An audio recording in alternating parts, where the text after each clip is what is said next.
Okay, so Bismillahirrahmanirrahim. I am going to present the topic of my presentation for my course of Management Accounting, make or buy decision. So we will discuss what is make or buy decision. What is make or buy decision? What are the factors on the basis of which company took the decision whether to make or buy a specific product? Uh, what is make or buy decision model or tree? So, um, so first of all, what is make or buy decision? Basically, make or buy decision is the choice of a company on the basis of which company decided whether to make a specific product or buy it from the market.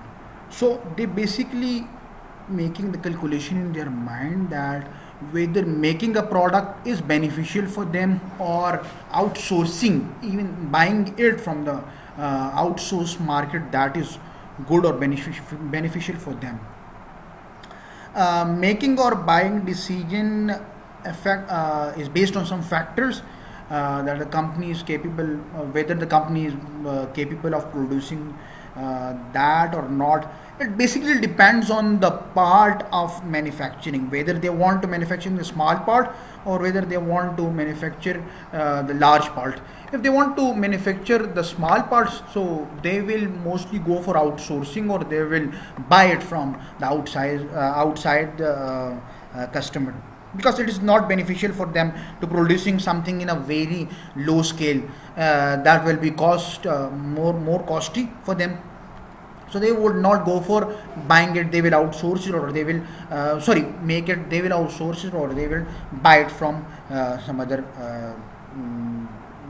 firm or producer. Producing a specific product is either beneficial for them or not in terms of cost. So we will keep in mind the cost. We will make our calculation that whether it is cost effective or not, whether producing some good gives us profit or not, or the making of that product is costly or not, whether that will incur our profit or not. So our decision will be based on it. Our decision will affect that. If the other point is that the quality of the product, we have to check the quality of the product, because we have whenever a firm has a reputation in the market, so they will not lose their reputation in order to produce a thing. So it also depends on the quality of material that is given by the supplier, or that is producing by the supplier in the forms of raw material, whether its quality match to that standard or not. So that is also the important thing, that the product affects the supplier product affect its quality. Suppose अगर हम इस तरह इसको ले लें कि हमें जो चीज़ प्रोड्यूस की जाती है, हम जो चीज़ प्रोड्यूस करते हैं उसमें जो हम रॉ मटेरियल इस्तेमाल करते हैं, वो आया हमारा जो सप्लायर है वो उसको उसकी क्वालिटी उस स्टैंडर्ड्स के ऊपर है या नहीं है. कल को हम अगर इसको प्रोड्यूस करें और उसकी वो क्वालिटी वो ना हो और वो मार्केट में उस हिसाब से ना बिके और जो कंपनी की अपनी रिपोर्टेशन है वो ख़राब हो, so that will effect also. So इसके लिए हमने ये सारी चीज़ें देखनी होती है कि जो रॉ मटेरियल उसकी क्वालिटी किस तरह है. अच्छा, जो हमारा डिसीजन है that also depends on the quality of the product. जिस तरह हमने पहले एग्जांपल उसमें बात की, अगर कंपनी अच्छा, स्केल ऑफ मैन्युफैक्चरिंग भी यहाँ पे इम्पॉर्टेंट है कि whether the company want to produce in large scale और इन स्मॉल. अगर कंपनी इसको लार्ज स्केल में बनाना चाह रही है तो उसके लिए कंपनी इसको खुद बनाएगी. इन अदरवाइज अगर इसको स्मॉल अमाउंट में वो चीज़ चाहिए तो वो उसको फिर आउटसोर्स करेगी, आउटसाइड ऑफ द एनवायरनमेंट से वो लेगी. So the main concern behind that is the quantity, how much they want to produce. अच्छा, इसके साथ साथ हम कॉस्ट को भी माइंड में रखते हैं कि आया जो चीज़ हम प्रोड्यूस कर रहे हैं इसकी हमें कॉस्ट कितनी पड़ेगी. वेदर फिक्स कॉस्ट और वेरिएबल कॉस्ट दोनों को हम लेते हैं. अगर वो हमें लोएस्ट कॉस्ट के ऊपर बन रही है, हमें प्रोड्यूस होके मिल जाती है और उसको हम फिर मार्केट में जाके सेल आउट अगर करते हैं और उसमें हमारा जो प्रॉफिट मार्जिन है वो ज़्यादा है तो we will go for making that. और अगर हमें वो ज़्यादा प्रॉफिट में मिल रही, कॉस्ट में पड़ रही है, so we will then go for outsourcing that. So हमारा जो डिसीजन है वो इफेक्ट करता है हमारी कॉस्ट की कैलकुलेशन के ऊपर भी कि whether that is cost effective for us और नॉट। अगर हम इसको प्रोड्यूस करते हैं तो उसके ऊपर हमारी जो कॉस्ट आती है, क्या उसको निकाल के हम अपना प्रॉफिट जो है वो गेन कर सकते हैं, हमें वो चीज़ प्रॉफिटेबल है या नहीं है। So we will be having that particular thing in our minds. अच्छा, इसके बाद हम बात करते हैं कि वेदर हम इसको, इस डायग्राम को या इस ट्री को हम समझने की कोशिश करते हैं कि ये हम किस तरह से इसके बेस के ऊपर वो करते हैं। यहाँ पे हम देख रहे हैं कि हमें एडवांटेज जो होती है ना मेकिंग में, उसमें क्या क्या चीज़ें हमें रिक्वायर्ड होती है। अगर वो चीज़ें ज़्यादा होती है तो हम उस हिसाब से, हमारे जो ग्राफ से आपको नज़र आ रहा है तो उसके मुताबिक हम फिर उसको मेक करेंगे। अगर वो हमें दूसरी साइड के ऊपर हम इसको आउटसोर्सिंग या बाइंग ले रहे हैं कि हम दूसरे बायर से उसको बाय करें, तो वो देखते हैं कि अगर वो फैक्टर्स अगर ज़्यादा होते हैं तो फिर उसको हम इसी तरह से लेंगे।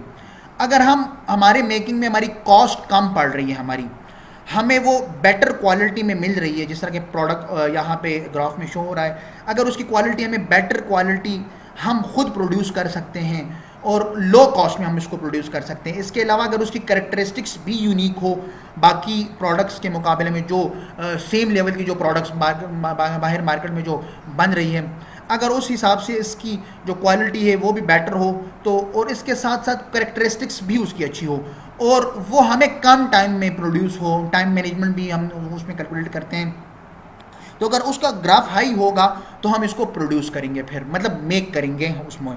अगर इस साइड पे हमारे पास, दूसरी साइड पे अगर देखा जाए तो हम कब आउटसोर्सिंग करेंगे या कब हम बाइंग की तरफ जाएंगे, जब हम स्मॉल साइज के ऊपर या स्मॉल स्केल मैन्युफैक्चरिंग करेंगे, या जो हमारा प्रोड्यूसिंग का जो पावर है, पावर ऑफ प्रोड्यूसिंग है, या प्रोड्यूसर जो है हमारे पास, वो अगर हमारी उतनी कैपेसिटी नहीं है बनाने की, तो हम उस सेंस में भी दूसरी साइड पे जाएंगे, हम उसको बाय करेंगे। फिर टेक्निकल कैपेसिटी हमारी उसमें है या नहीं है, टेक्नोलॉजिकल एडवांटेज हमें उसमें हासिल है या नहीं है। अगर हमें नहीं है, उसका ग्राफ हम देखते हैं, अगर उसमें हम हाई की तरफ जाते हैं तो फिर हम उसको बाय करेंगे। अगर उसका ग्राफ हमारे पास लो है या उसमें ये फैक्टर्स नहीं है तो फिर हम उसको आउटसोर्स करेंगे या उसको हम उसको हम मेक करेंगे, उसको हम आउटसोर्स नहीं करेंगे। अच्छा, इसमें हम कुछ सिचुएशंस की बात करते हैं कि वेदर जो इसकी एडवांटेजेस हमारे पास कहाँ पे हैं, whether we want to outsource और whether we want to make that. So cost saving, हम यहाँ पे देखते हैं कुछ फैक्टर्स के इस बेस के ऊपर क्या हम डिसाइड करें कि कब हमने मेक करना है और कब हमने आउटसोर्स करना है। तो कॉस्ट सेविंग जो है, कुछ सिचुएशन में हमारे पास कोई भी प्रोडक्ट होती है ना, उसकी बाइंग कैपेसिटी वो बहुत ज़्यादा होती है। बाइंग प्रोडक्ट और services from external supplier can be more cost effective than producing it in house. अच्छा, जब हम बाहर से कोई चीज़ लेते हैं तो वो, या एक्सटर्नल सोर्सेज से हम लेते हैं तो वो हमारे लिए ज़्यादा कॉस्ट इफेक्टिव होती है, या हमारे लिए वो ज़्यादा कॉस्ट के सेंस में हमारे लिए अच्छी पड़ती है, हमें चीप पड़ती है अगर हम उसको इन हाउस अपने यहाँ प्रोड्यूस करें।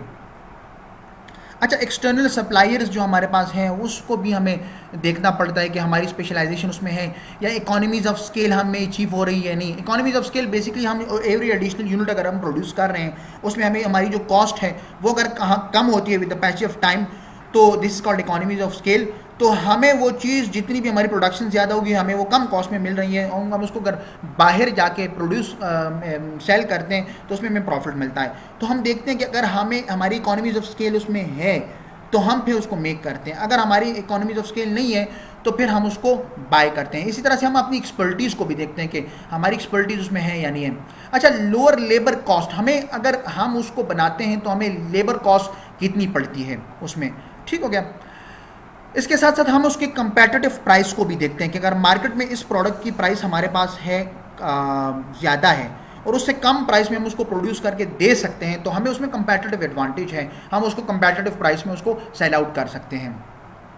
उसके बाद फिर हम कॉस्ट ऑफ प्रोडक्शन जो हमारी है वो भी अगर उसको भी अगर देखें, वो भी हमारी अगर कम होती है, ऑपरेशनल कॉस्ट भी हमारी अगर कम होती है, कम कॉस्ट में उसको प्रोड्यूस कर सकते हैं, तो फिर हमारे लिए ये बाइंग की डिसीजन जो है वो अच्छी है। अदरवाइज़ आउटसोर्सिंग की डिसीजन हमारे पास अच्छी है। अच्छा, कोर कॉम्पिटेंसीज को हमने देखना होगा। Outsourcing non core activities allow a company to concentrate its resources effect on core competencies. अच्छा, हमारी जो कोर कॉम्पिटेंसीज है हमारी अपनी कंपनी की, वो हमने देखनी है कि हम उसमें आया कम्पीट कर सकते हैं मार्केट में या नहीं है, नहीं कर सकते। तो अच्छा, उस एक्टिविटीज़ में अगर हम एक्सेल कर सकते हैं, हमें उसमें कंपेटिटिव एडवांटेज है, तो हम उसमें हम उस कंपेटिटिव एडवांटेज को यूज़ करते हुए उस चीज़ को हम मेक करेंगे, मेक करेंगे। अगर हमें वो चीज़, जिस तरह हमने पहले भी वो फैक्टर्स डिस्कस किए, अगर हमारी कॉस्ट इफेक्टिवनेस उसमें होती है, इकोनॉमीज ऑफ स्केल होती है, तो हम उसको मेक करेंगे, नहीं होती तो हम उसको बाय करेंगे। अच्छा, एक्सटर्नल रिसोर्सेज और हमने जो हमारी रिडायरेक्ट एक्टिविटीज़ हैं उसमें भी हमने प्रॉफिटेबिलिटी और ग्रोथ को देखना पड़ेगा। वही बात कि अगर हम अपनी कॉम्पिटेंसीज़ को देखें, हम अगर उस चीज़ को कंपैटिटिव एडवांटेज के साथ प्रोड्यूस कर सकते हैं, हमारी उसमें प्रॉफिटेबिलिटी और ग्रोथ है, तो फिर भी हम उसमें बाइंग की तरफ जाएंगे। अगर हमारी वो ग्रोथ नहीं है, हमारी वो कॉम्पिटेंसीज़ नहीं है, प्रॉफिटेबिलिटी नहीं है, तो हम फिर उस सेंस में बाय की तरफ जाएंगे, क्योंकि वो कम चीज़ में वो हमें बनी बनाई चीज़ मिल जाती है। अच्छा, टाइम एंड स्पीड की हम बात करते हैं कि अगर हम किसी भी टाइम को सेव करने के लिए और अपनी डेवलपमेंट को एक्सेलरेट करने के लिए हम देखते हैं कि आया हमें एक चीज़ जो है जितने टाइम में हम इसको प्रोड्यूस कर रहे हैं, तो क्या उससे कम टाइम में हमें वो मार्केट से मिल सकती है, और कम स्पीड में वो हमें सप्लायर्स जो हमारे हैं वो हमें सप्लाई कर सकते हैं उस चीज़ को। तो इस चीज़ को भी देखना पड़ता है, माइंड में रखना पड़ता है कि अगर वो चीज़ हमारा सप्लायर कम टाइम में हमें दे के, उसी क्वालिटी में हमें दे के भेजे और हम उसको फिर फर्दर सेल आउट कर सकें, तो ये फिर हमारे लिए भी एक एडवांटेज है कि कम टाइम में और स्पीडी डिलीवरी के साथ हम उसको मार्केट में अदर देन सेल आउट कर सकते हैं, और उसको हम फास्ट पेस में मार्केट में अपना एक जो है वो एक प्लेस सिक्योर कर सकते हैं। बेसिकली हम देखते ही है ना कि मार्केट में हमारी जो प्रोडक्ट है उसको हम किस तरह लॉन्च करते हैं। अगर हम बाय करके और आउटसोर्स करके वो चीज़ मार्केट में फर्दर प्रोड्यूस कर सकते हैं, सेल आउट कर सकते हैं कम टाइम में और ज़्यादा स्पीड में, so that will be beneficial for us. So ये कुछ चीज़ें थी बाइंग और सेलिंग के, बाय और मेक और बाय डिसीजन के हवाले से, कि कब हमने मेक वाले डिसीजन के ऊपर जाना है, कोई चीज़ हमने मेक करनी है, कब हमने उसको आउटसोर्स करके बाय करनी है। इस टॉपिक के हवाले से अगर आपके पास कोई कमेंट्स हैं या आप मेरे से इस हवाले से कुछ और पूछना चाहते हैं तो do comment, I will be happy to answer your queries. तो अब हम इसके इंशाल्लाह जो बाकी चीज़ें होंगी वो हम नेक्स्ट वीडियो में डिस्कस करेंगे। तो इसके लिए टाइम देने के लिए और टाइम देने के लिए आप लोग का बहुत बहुत शुक्रिया। इंशाल्लाह we will be looking forward for the next video. Till then, Allah Hafiz.